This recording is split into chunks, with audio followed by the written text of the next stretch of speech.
So recently, I posted a defense of psychologist John Carroll's claim that what separated stronger and weaker students wasn't a fundamental difference in learning potential, but a difference in learning rate.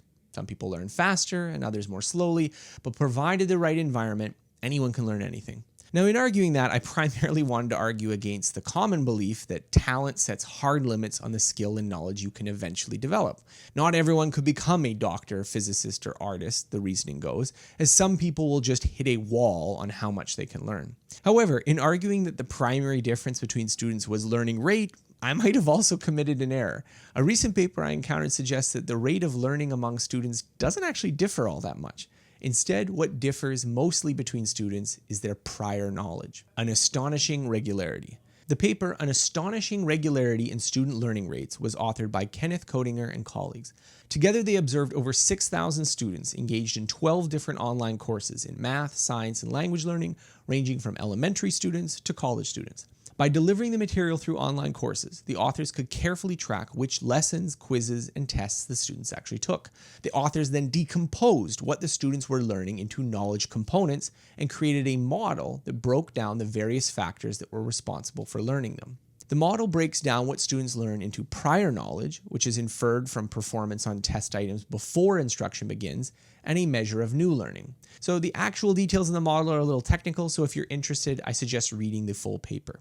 Immediately, the authors observe that students enter classes with substantial differences in prior knowledge. The average pre-instruction performance was 65%, with more poorly performing students at 55% and better performing students at 75%. This difference in prior knowledge translated to different volumes of practice needed to achieve mastery, which the authors set at an 80% probability of success. Stronger students needed only 3.66 opportunities to master a given knowledge component, whereas weaker students required over 13 opportunities, a dramatic difference. However, the rate of learning between stronger and weaker students was surprisingly uniform. Both groups improved at roughly the same rate, achieving roughly 2.5% increase in accuracy per learning opportunity.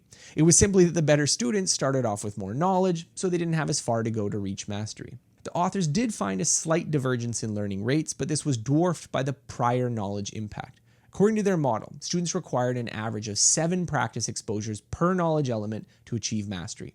Equalizing the level of prior knowledge, the slow learners required only an additional extra practice opportunity to equal the rate of the fast learners.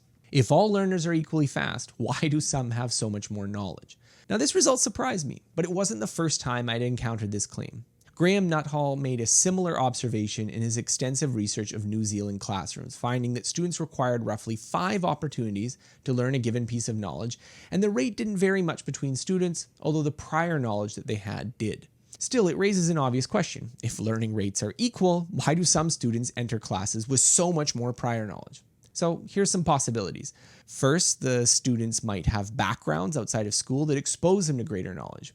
One of the famous results of early vocabulary learning is that children from affluent backgrounds are exposed to far more words than those from lower socioeconomic backgrounds. Second, some students might be more diligent, curious, or attentive. The authors note that their learning model fits the data much better when you count learning opportunities, not the calendar time that elapses.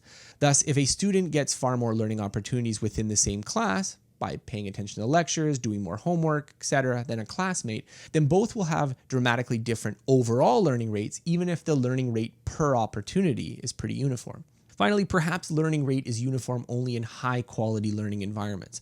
A common finding throughout educational research is that lower aptitude students benefit more from greater guidance, explicit instruction, and support.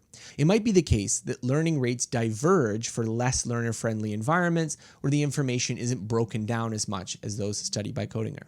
Another possibility is that small learning differences in rates tend to amplify over time.